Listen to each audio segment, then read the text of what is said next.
તો જૂનાગઢના મજેવડી દરવાજા પાસે જીએમઈઆરએસ મેડિકલ કોલેજને ફાયર વિભાગ દ્વારા વારંવાર નોટિસ આપવામાં આવી હતી। મેડિકલ કોલેજમાં ફાયર સેફટીના અભાવના કારણે આ નોટિસ અપાઈ છે।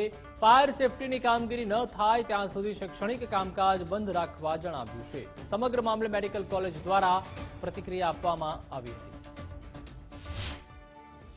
હમણાં તાજેતરમાં ગયા વીકમાં એક છેલ્લી નોટિસ આપવામાં આવેલી છે કે જ્યાં સુધી ઇન્સ્ટોલેશન કાર્ય પૂર્ણ ન થાય ત્યાં સુધી શૈક્ષણિક કાર્ય બંધ રાખવું અને માત્ર ઇન્સ્ટોલેશનના કામ માટે જ બિલ્ડિંગનો ઉપયોગ કરવો તે પ્રકારની નોટિસ આપવામાં આવેલ છે।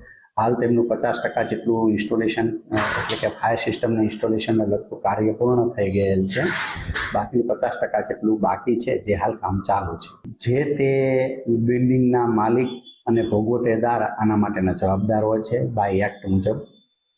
આમ છતાં વિદ્યાર્થીઓની સલામતી માટે થઈ અને તેમની પાસેથી આ કાર્યવાહી કરાવવા માટેનો આપણે ફરજ પાડવામાં આવેલ છે। લગભગ આ કામ 90% કામગીરી ફાયર સેફટીની હોસ્પિટલમાં પૂરી થઈ ગઈ છે અને 80% કોલેજમાં થઈ ગઈ છે।